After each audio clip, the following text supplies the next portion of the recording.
Hi, everyone.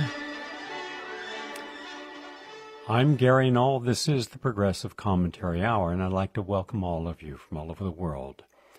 Today's theme, Climate Change and the Future of Humanity. It is a two-part program. The first, we will be joined from New Zealand by Kevin Hester. Kevin is a member of the Irish Republican diaspora, born in New Zealand as a result of both his maternal and paternal grandparents being involved in the reunification struggle in Ireland and forcing some members of the family to escape Ireland for both political and financial reasons. His maternal grandmother completed 28 days on a hunger strike in jail in 1920 after being caught with unregistered firearms. He lives on an off-the-grid small island 15 miles from the city of Auckland, and the island is a permanent population of 20 humans and thousands of birds, and the island is predator-free if you exclude Homo sapiens. Kevin has completed 16 ocean passages on small yachts, over half of them as skipper. He was once arrested and charged with obstructing a nuclear ship in the course of his passage, and was at the bombed Greenpeace Rainbow Warrior within an hour of the detonation and the murder of Fernando Pereira in Auckland Harbor, carried out by a large contingent of soldiers in the French DGSE in July of 1985.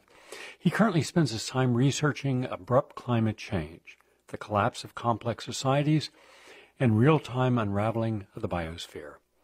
Kevin currently is the host of the program Nature Bats Last on the Progressive Radio Network, which airs every Tuesday at 3 p.m. Eastern Standard Time. And his articles can be found on his website, kevinhester.live.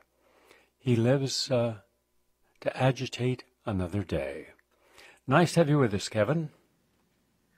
It's an absolute honor to be on your show, Gary, and thank you so much for creating such a wonderful resource in PRN. Kevin, thank you. Kevin, I believe that we are beyond tipping points. I started this investigative report over 10 years ago. It was to be a book and a film, a documentary. And at that time, it was just about 12 tipping points. Now it's over 30 tipping points. And at that time, I interviewed the real-life professor out in California who was the inspiration for the Jeff Goldblum character in Jurassic Park, the chaos theorist. And I remember asking him, is there any accurate mathematical model to predict anything about what's going to happen in the future? And he paused for a moment and said, no. And today, just today, this afternoon in California, they evacuated over 7,500 homes because of a massive 25,000 plus acre fire, and it's just north of Los Angeles. Homes are burning, and this is on top of the loss of over 50,000 residences earlier this year, just a couple months ago, in the worst fire in California history, with the most loss of property and lives in the California history of forest fires. And yet, that is not mainstream news. In fact, today, there will be over 1,000 unique and extreme weather events around the world. Our problem is a cognitive disconnect. If it's not happening to us in this moment, we tend not to relegate any importance to it. And even where I'm broadcasting from my home in Florida today, just recently there was a hurricane. We sustained a Category 4 with winds over 158 miles an hour, and there were millions of Floridians who had to get out of the state, and then they came back to frequently just completely destroyed homes. Now the question is, will they rebuild or will they move? There are people in Miami who are continuing to lay down big money for apartments and condominiums. What they're not being told is Miami Beach, or South Beach, which has historically been a fun place to visit, and I lived there for 15 years, and I sold my place not long ago, And I had one of the most enviable and beautiful apartments there. Overlooked the ocean and had a 360-degree view. It was on the 9th floor, the whole 9th floor. And yet I gave it up because I'd gone out a year before and found that every single week the sea was coming in further at night until the seaweed was left at the base of buildings. And I spoke with other people in the building I lived in, and I said, are you aware that the sea is coming up? The night tides are coming in further and further, and it's only a matter of time before a superstorm hits, and these buildings are not going to be safe. And then you're not going to be able to sell them because the market will crash. It'll be everything is perfect and then crash. It's not going to be slow, and there's not going to be a lot of information. And indeed, that week when I was talking with my neighbors, Alton Road, which is the main road to take you up to Lincoln Road, which is, in my opinion, the nicest, most beautiful street in America, palm trees, and it's free of cars. You walk it, and there's everything you could imagine in an 8-block stroll, the best restaurants and theater. Well, now, every night, it's flooded as much as 12 to 14 inches of water, not because of a storm, but because of the surge coming in. So the city invests $200+ million for pumps, and the pump takes the water right back out into the bay. The bay is connected with the Atlantic, so it makes no sense. It's like taking water out of the front of a bathtub and throwing it over your shoulder into the back of the bathtub. And now they're suggesting spending billions of dollars to relocate the people living in Miami and Miami Beach further back. I don't think that's financially feasible, nor will there be money to do that. But you're looking at an entire area from Key West, the further southern place in the United States, clear up through Florida, Georgia, South Carolina, North Carolina, that are all going to be flooding, and they are now. You also had, for the first time in the last 12 months, the entire state of Louisiana was flooded. And most people did not have flood insurance because it never flooded where they live. In one parish, which is equivalent to a county, 53,000 homes were adversely affected. That means they couldn't go back in their home. There was too much damage. But they don't have money to rebuild their homes, so it's just going to be one big black mold feast, and ultimately the building will be condemned. And yet that's out of the news cycle, much like Fukushima, spewing 100,000 gallons of toxic water every day into the Pacific. It's out of the news cycle, and it's gotten worse, not better. The fact that we have all these unique environmental effects, and yet ask someone, how bad is it? And they'll say, well, it's not that bad. I mean, yeah, there was a fire, or there was an earthquake, or there was a volcano, but everything else is fine.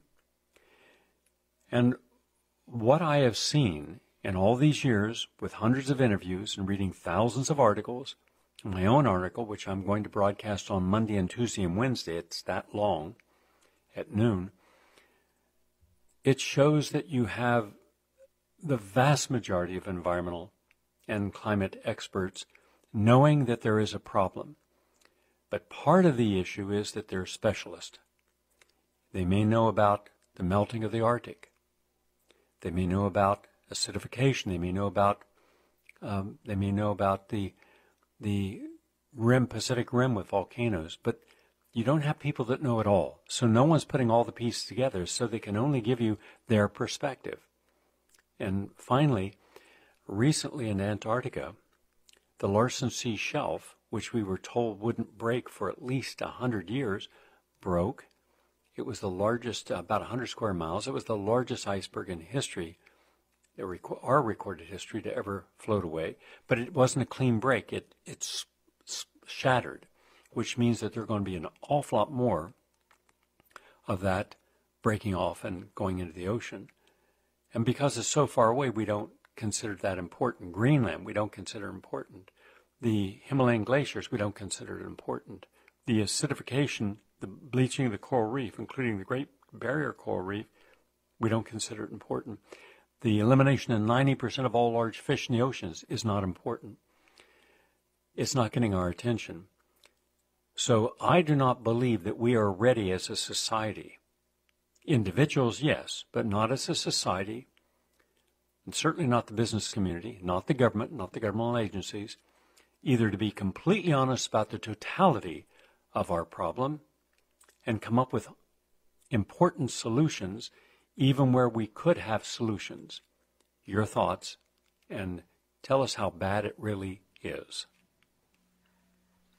In my last show on PRN, I interviewed Professor Paul Ehrlich, and one of the things that Paul and I discussed was scientific reticence, where scientists are prepared to say one thing when they're on the podium and are saying a completely different, much more dystopian story when they're backstage.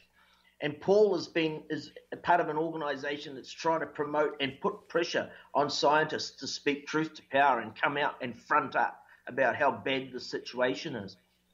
I'll just go back over a few of the things that you mentioned. You mentioned Fukushima Daiichi, and TEPCO, the liars-in-chief who run Fukushima, they tell us that there's 300 or 400 tons of radioactive water pouring into the Pacific every day. Well, first and foremost, we need to remember that TEPCO has lied every single time they've talked about the nuclear disaster at Fukushima. And more importantly, I know this will sound terrible to some people, but more importantly than all the radioactive water that's pouring into our Pacific is the fact that there are now 3 coriums that have escaped primary and secondary containment and are now exposed to the atmosphere. There is ionizing radiation being pouring out of those 3 melted reactors into the atmosphere for the last 6 years. It's a much worse story than anyone's being told in the mainstream media, which brings me back to why it's so important for people to listen to the alternative media like PRN and all the different other ones that we have available to us, and to join the dots. You talked about specialization. I think specialization is a very major weakness that has undermined the integrity of Western society. And there's a couple of great YouTube by Chris Hedges and by Joseph Tainter, and they talk about the collapse of complex societies. Every day, our society becomes more complex, and as a result, it becomes more fragile.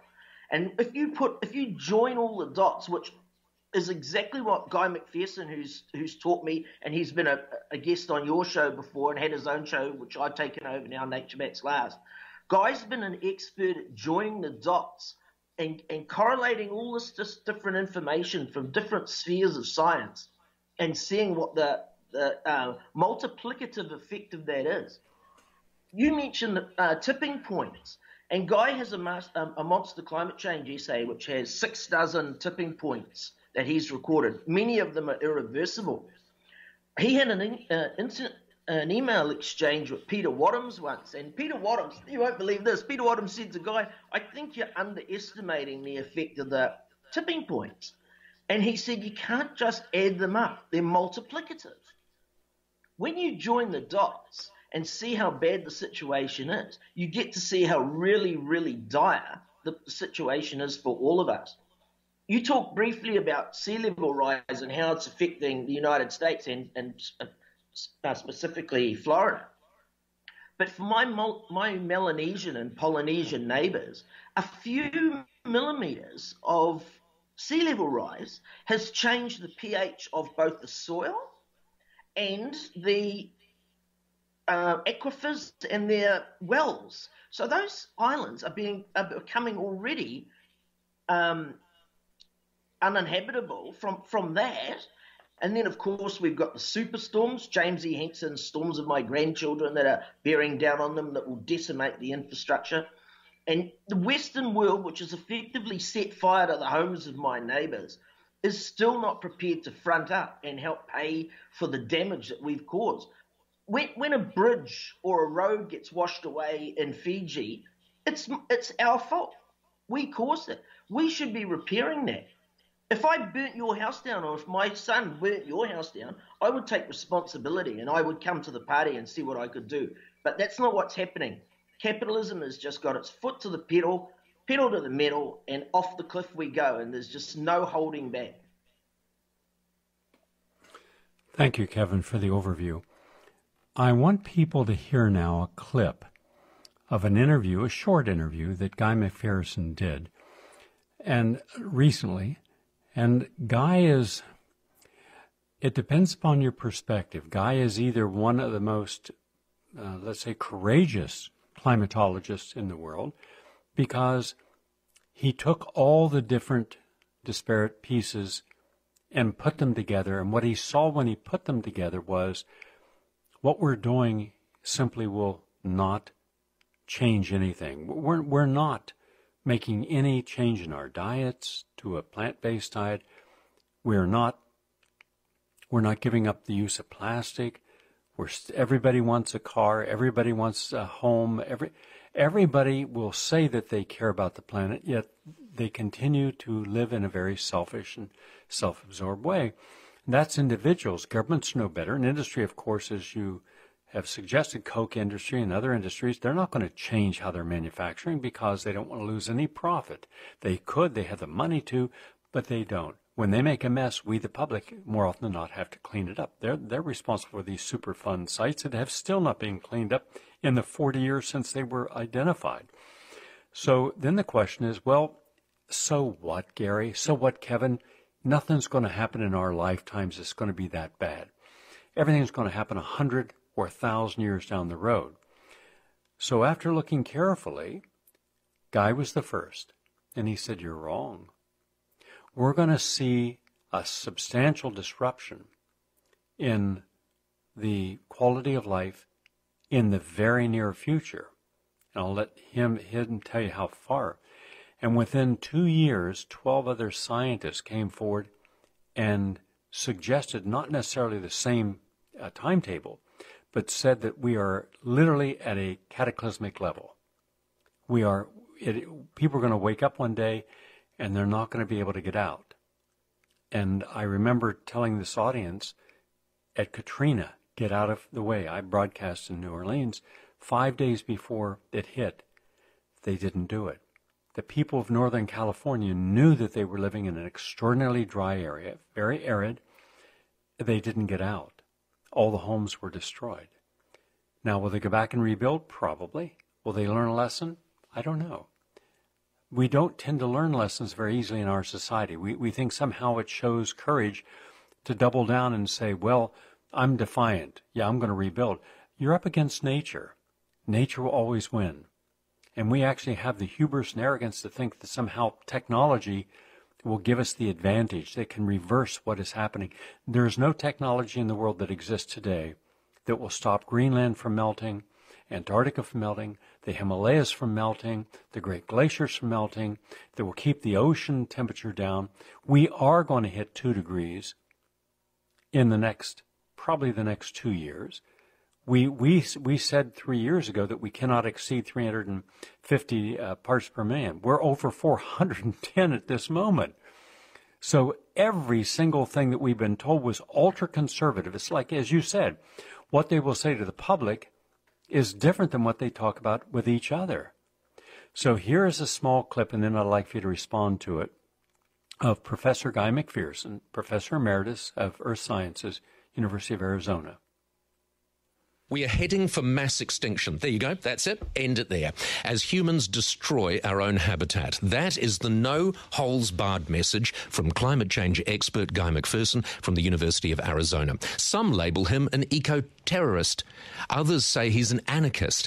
But could he just be a realist? Guy's in New Zealand on a speaking tour and joins me now. Guy, great to see you again. Likewise, Paul. Last time I spoke to you, 2014, and you sort of, snatched any hope of a future from me and my family. It was doom and gloom. Has anything changed since then in your account of things? Oh yes, the situation is far worse than it was then. Okay. So essentially, to paraphrase, we're just all wasting our time even talking about climate change and global warming and sea rising. Well, I'd appreciate the opportunity for people to know what's going on in the world. That's why I do what I do. And so I don't think we need to not talk about it. I think we need to let people know that what is underway is But it's futile. Well, action is futile except with respect to our personal selves and how we feel about ourselves. Yes, action is the antidote to despair, said Edward Abbey, the desert anarchist. Are you an anarchist? I am, and I know what that means. It's not chaos. Anarchism is not a romantic notion, but an idea, a way of living that has been proven successful for 3 million years of the human experience. If you're right, then you are also surely wrong. I mean, you say that it's important that we talk about it so that we know what's going on, but I don't think that's why we talk about it. If you're right, the reason we talk about it is in an attempt essentially to fool ourselves into thinking that we can actually stave it off.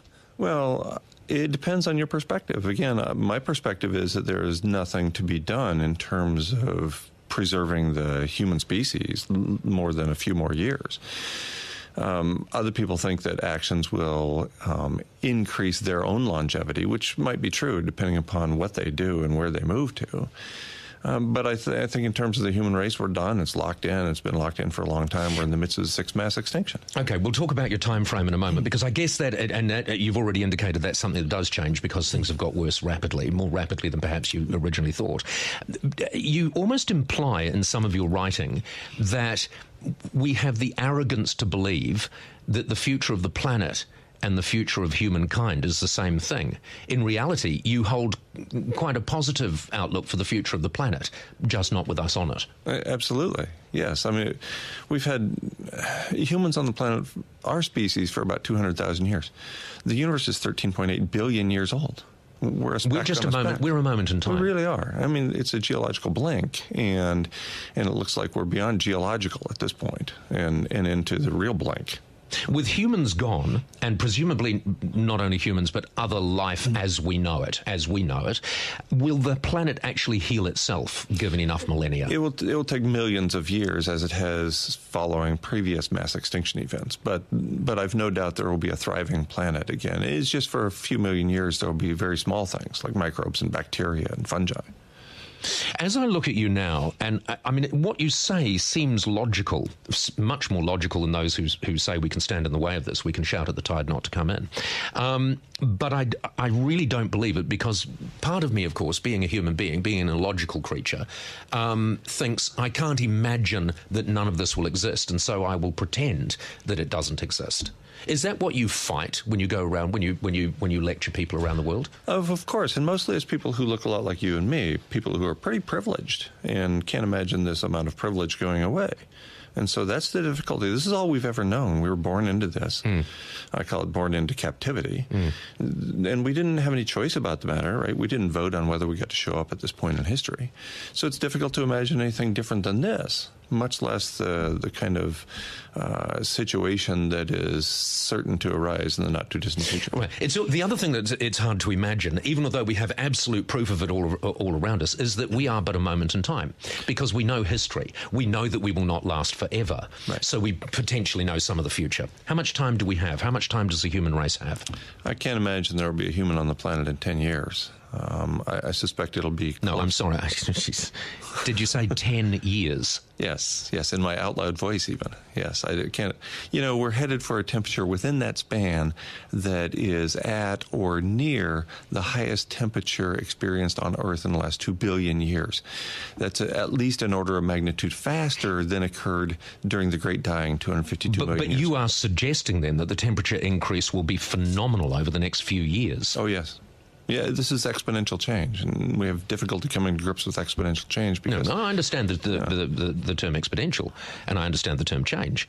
What I don't want to understand is your time frame. Sure. I mean, why are you even wasting time here in the studio? Why the hell are we all here? If it's only 10 years, what the hell are you doing here? You're dragging your wife around the bloody world talking about this. You've only got 10 years.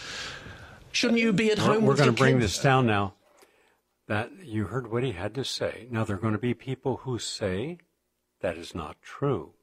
We have much longer than that.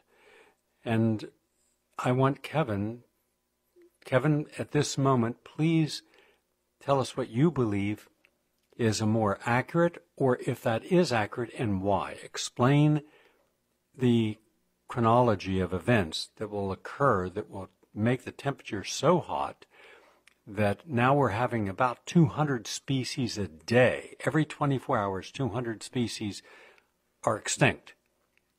People rarely appreciate that. They're gone forever.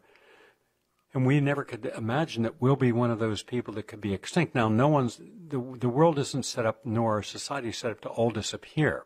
Some are being forced to move.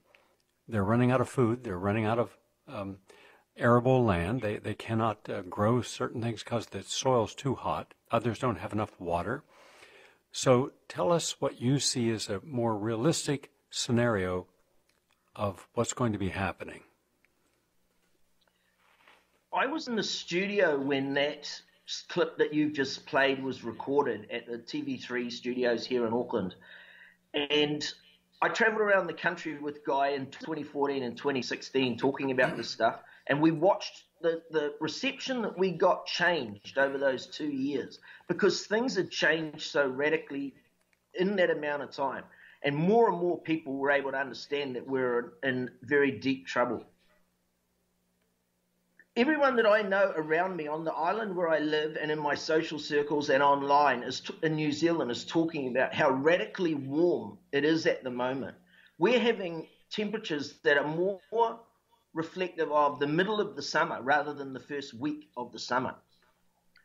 What I think will happen is that we will see some kind of, almost every week or month, we see some kind of major ecological catastrophe taking place, whether it's the fires you're watching in the United States at the moment, or all the different things that are taking place in New Zealand. We've had one of our main rivers in the capital city has stopped flowing. The Hutt River has stopped flowing. People can't comprehend that there's no water in there. We're looking like we're going to have an extraordinarily bad drought here in New Zealand in a La Nina year. We would have expected La Nina to have brought us more rain and easterly winds, and what we've had is it's been really dry at the beginning of the summer. We've got cities around the country that are already on emergency provisions for water. Our capital city, Wellington, they've just drilled an emergency well into an aquifer in the harbour in Wellington, and they were going to tap the aquifer which they knew was down. And they just found that the aquifer has been contaminated by heavy metal pollutants, so it can't be used.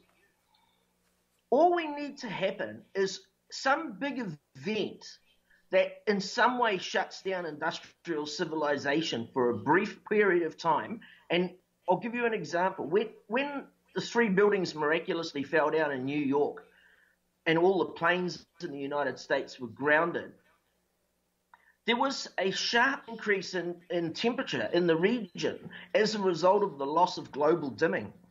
If people go to my website, kevinhester.live, or to National Geographic, they can find this documentary about global dimming, where all of the pollution that we have put into the sky is acting like an umbrella and filtering out a lot of the solar radiation coming into the planet.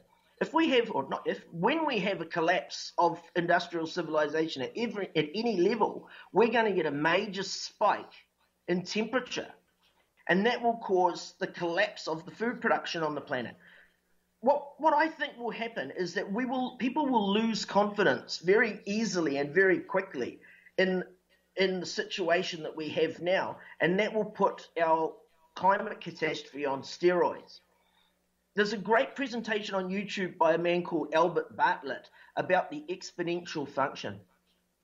And he's one of the greatest weaknesses of the human species is the inability to understand the exponential function. And I think we need to talk about that and cognitive dissonance that is happening on the planet. Michael E. Mann from Penn State University and his colleagues came up with the hockey stick theory about when things will go exponential when you've crossed a multitude of tipping points. If you look at any of the graphs that us who are following this situation closely, all of the graphs that we are seeing are showing the exponential curve. Yet now Michael E. Mann doesn't seem to be able to see it. He's still part of the part of capitalism, the disaster capitalists who think that we can go to alternative energy and it will solve things and we can have electric cars. But the reality is that the carbon footprint of producing all those things is enormous in itself, and there is zero substitute for liquid hydrocarbons. So what is your prediction? What would you propose will be a more realistic timeline before we start to see parts of our society simply collapse? I do not for 1 second believe that industrial civilization will see out the decade. So what's that? That's 26 months. I think collapse is unfolding now, not sometime in the future. And I think fragility of these complex societies, cognitive dissonance of the public, and the complete and utter failure of the fourth estate will leave us completely unprepared for what's happening. I think collapse is unfolding as you and I speak today. I can tell you this. When the hurricane hit Florida 2 months ago, the day after, I was up and down the street asking my neighbors if I could help them. And in the process, I asked, what does this mean? And to a person, they said that, well, it's just one of those things. I said, but this is the beginning of what's going to be happening on a regular basis. And the next time it might not be a Category 4, it might be a Category 5. And they just shrugged their shoulders. People are, again, living in denial. They don't want to give up what they've created. As the man said, people don't want to believe that if they wake up tomorrow, all that they have worked for and achieved could be put into jeopardy. And yet, I'm going to play a clip right now. This is from today. And we didn't know about it this morning, but now we do. And yet it's not becoming a big news event. Another giant fire in California near Los Angeles where people are being evacuated. Listen to this short 60-second clip. A rapidly growing wildfire outside Los Angeles threatened thousands of homes on Tuesday, forcing nearby residents to evacuate after causing at least one death and power outages throughout the area, according to officials. It's horrendous. There's a lot of fuel in its path. About 7,700 homes in Ventura County, California, roughly 70 miles northwest of L.A., were told to leave as the 25,000-acre wildfire, known as the Thomas Fire, burned dry brush after erupting earlier on Monday. We encourage you must abide by these evacuation notices. We saw the disasters and the losses that happened up north in Sonoma, and this is a fast, very dangerous, moving fire. Officials say 500 firefighters were battling the blaze. Local media reported one motorist was killed fleeing the fire, and more than 250,000 homes were without power, according to a local power company, and at least 2 structures were destroyed. Okay, 250,000 people, 250,000 people are without electricity. That means that no toilet, no running water, no ability to put water on their homes or to put a fire out because water pumps require electricity. And what do you want to bet that not one of those people were prepared, had done anything to put themselves at least less risk? For example, having a trailer. You could buy a 16, 18, 20-foot trailer. You have it. They're not expensive. You have it in your garage, and when you need it, you hook it up, and you take your most important possessions, and you should have a list of what those possessions are, and you get out of harm's way. Also, having a backup fire suit in case you ever are in a fire. Fire suits are not expensive, but boy, they can prevent you from getting first, second, and third degree burns and saving your life. And even a simple gas mask. Not even the very basics are people paying attention to.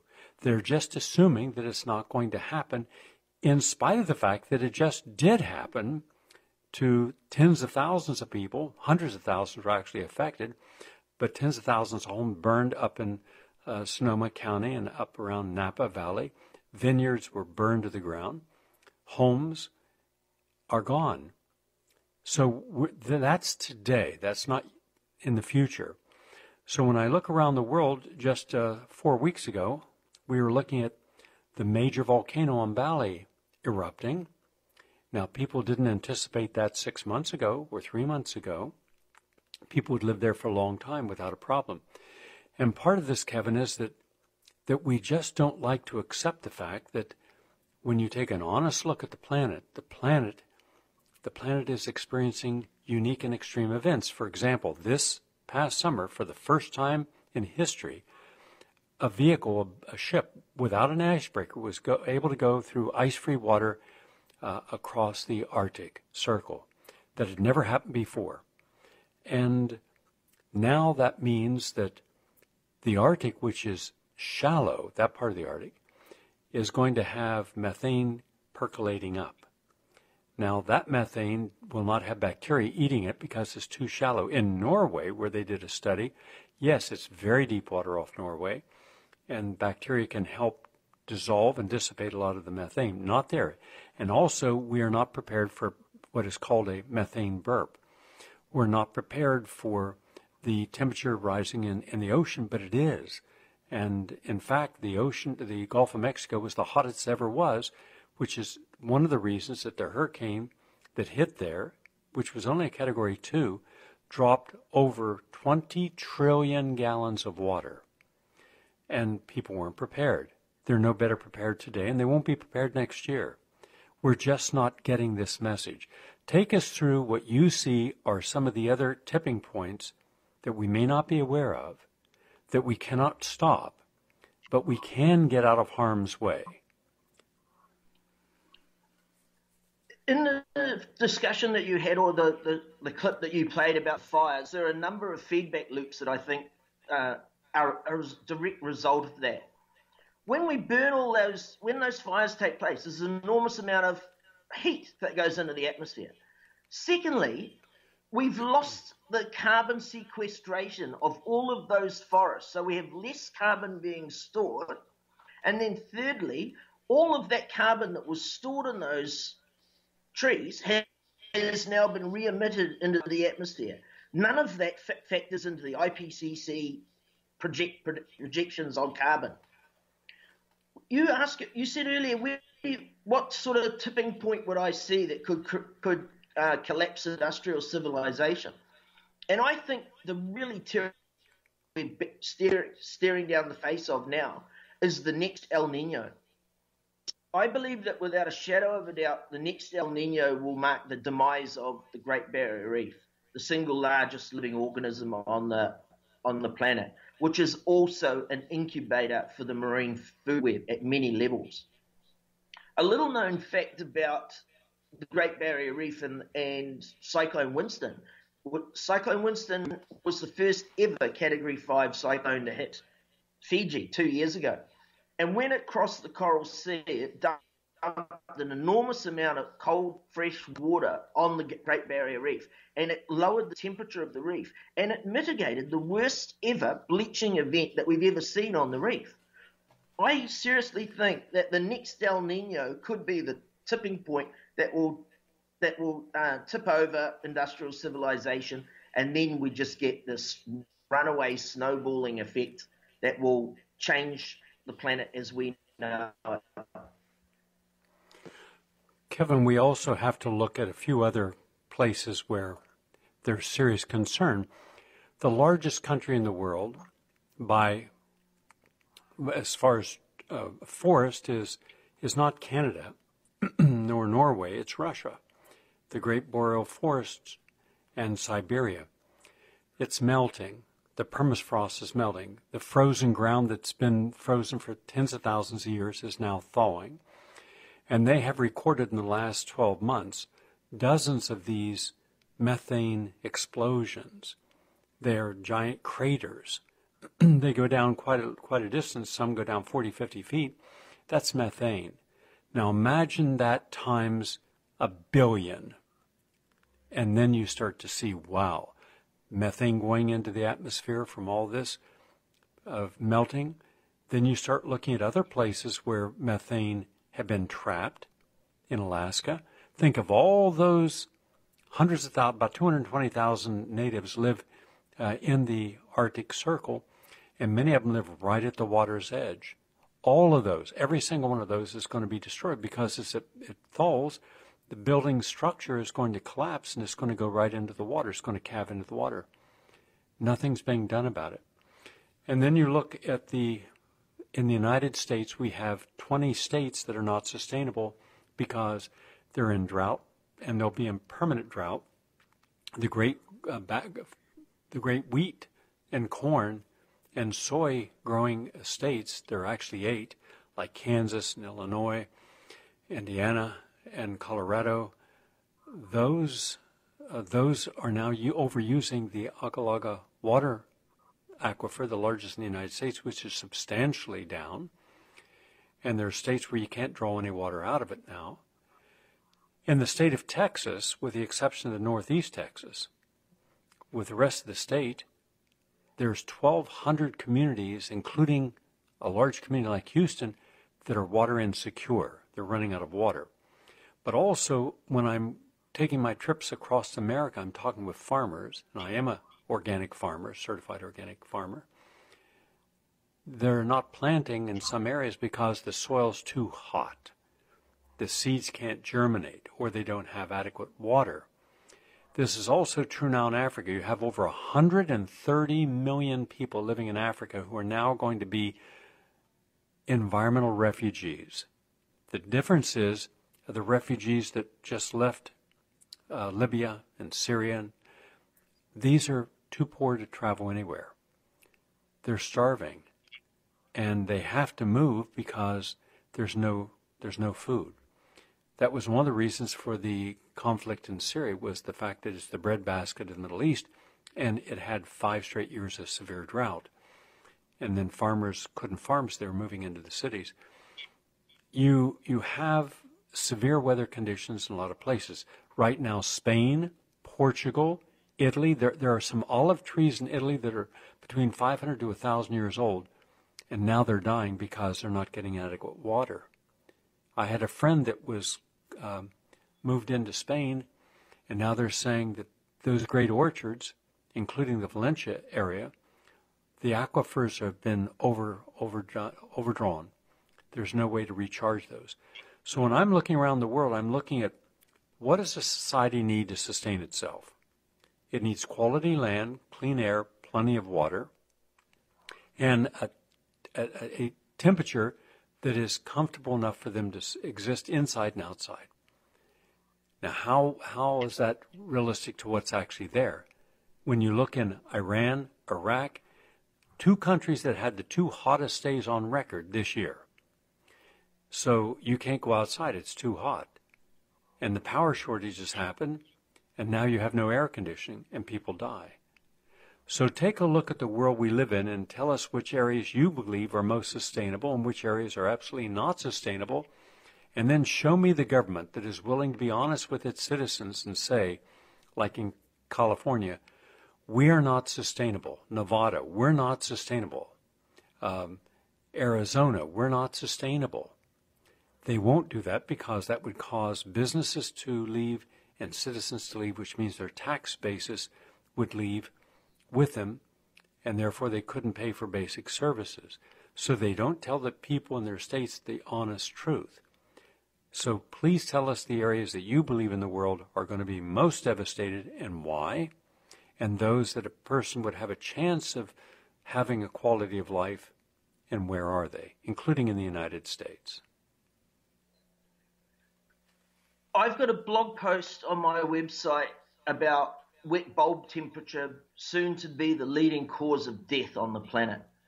Hitting your wet bulb temperature is when your body gets over 37 degrees and there's some humidity in the air, and your body has the inability then to transpire the heat and reduce the temperature.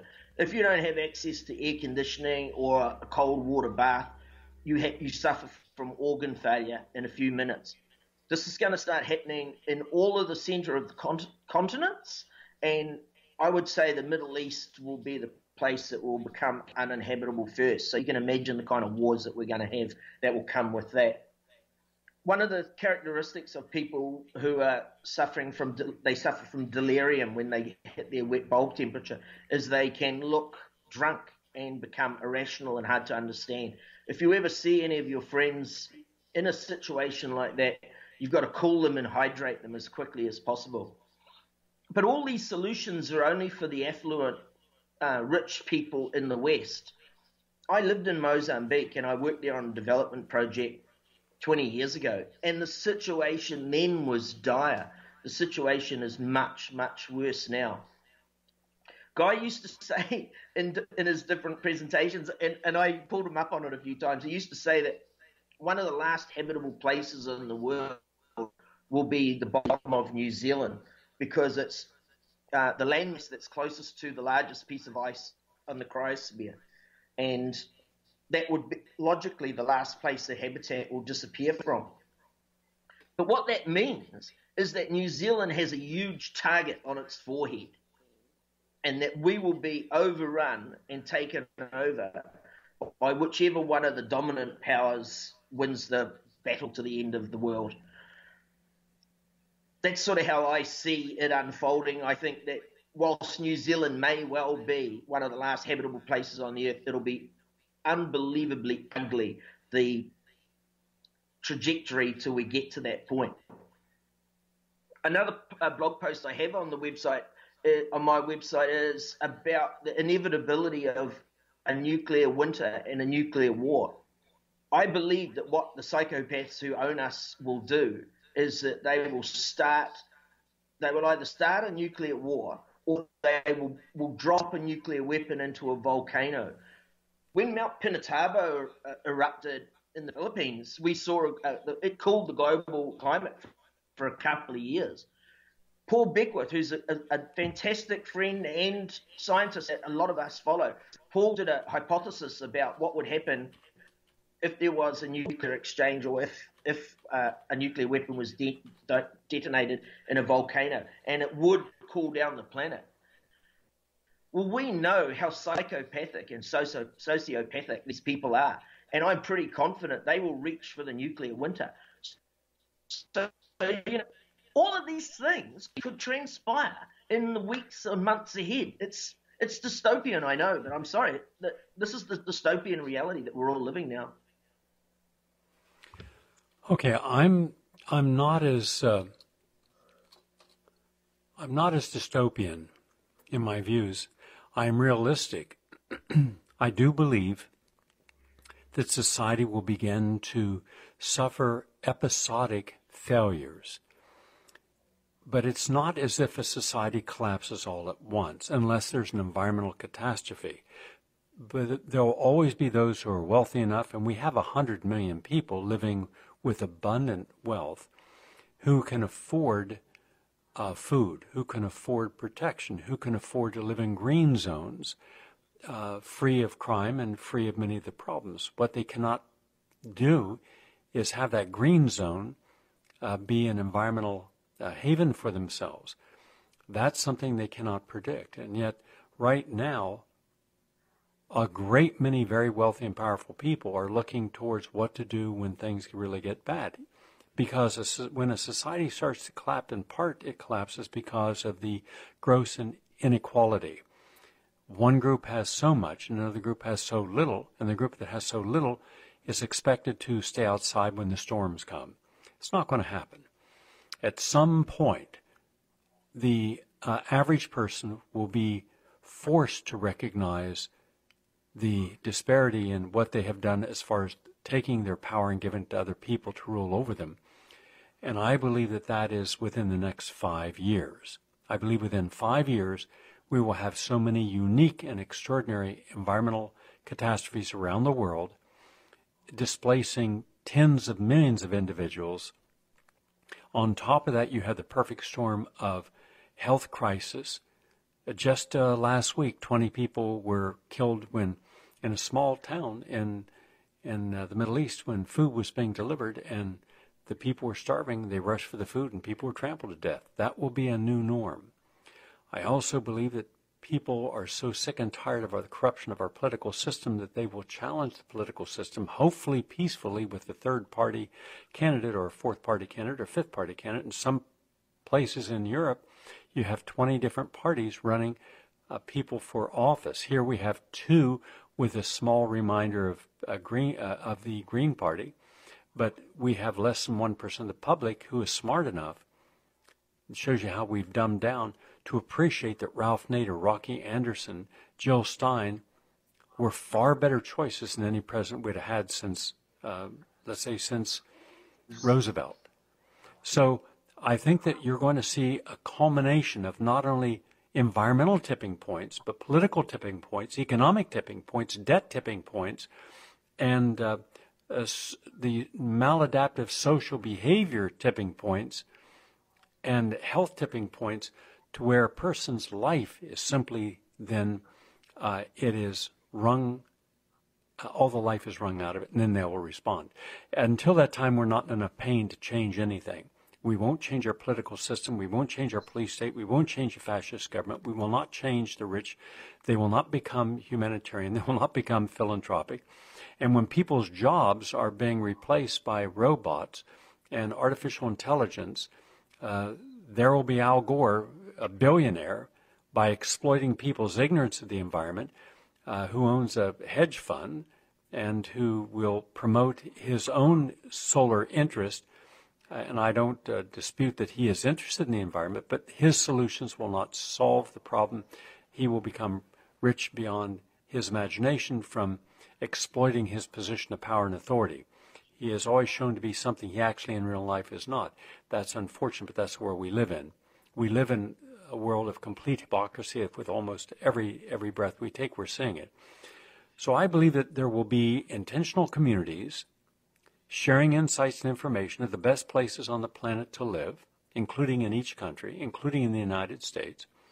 I believe that those people who plan ahead could also plan for nuclear winter, especially with the knowledge we have now of other energy sources that can supply energy when the sun would not necessarily be available, if we had that, or when the sun is too hot for people in some areas to succeed. With solar, you create enormous energy backup with new energy batteries, and that's one of the new technologies. And you can have hydroponics, you can have underground living conditions, berm conditions. So I'm not fatalistic. I believe that, yes, we will have collapsing in a society. We have it now. There are islands, as you mentioned, in the Pacific, the Marshall Islands included, that they're going underwater. And before they go completely underwater, all they need is one storm and they're gone. But until that time, every time the surge comes in, it's bringing salt water that's going down into their freshwater aquifer and making it uninhabitable. So I still believe that we have enough unique minds and enough determinate people like yourself that will come up with solutions, if not for everyone else, at least for those who care. Your final thoughts on this, please. The Buddhists have an expression, right action irrespective of the outcome. I think that what we should do is do our very best towards Gaia. We should treat as lightly as we possibly can, and we should do whatever we can to mitigate the unfolding Armageddon. I volunteer at a not-for-profit nursery on my little island called the Rakino Island Nursery, where we are growing native plants and we are sowing them out on the island as a means of rewilding the island. I don't believe any of those trees will grow to 5 or 10 years old, but I'm going to do it. On my deathbed, I would like my last act to be to put a seed in the ground. And if it was fertilized with my blood, it wouldn't worry me. Just come on, folks, let's all just do whatever we can, irrespective of the outcome, irrespective of whether it's going to achieve anything or not. And I'll quote it in summation, I'll quote Edward Abbey. Action is the antidote to despair. I absolutely agree with that. Kevin, thank you very much for all the good work you're doing in informing us. And And when you see Guy next, let him know that a lot of us, myself included, believe that he was right and the world wasn't ready for that. And as I said today on my noon show, that it is not the solution we should focus upon. It's being honest about the problem. And we are not at this point able to even face the problem, so we distract ourselves with other issues, and hence the solutions that are proposed will be too little and too late for the vast majority of people. Put another way, not everyone's going to make it into the lifeboat. But people who pay attention have a chance to. So Kevin, Hester, all the best to you, and I look forward to next Tuesday listening to your show. It's an absolute honor to have you and Guy McPherson in my life. Keep up the wonderful work. Thank you, sir. Thank you. And Monday, Tuesday, and Wednesday, I'll be doing a 3-hour special commentary next Monday, Tuesday, and Wednesday on our environment with all the details. It's not all bad, but there are things we can do.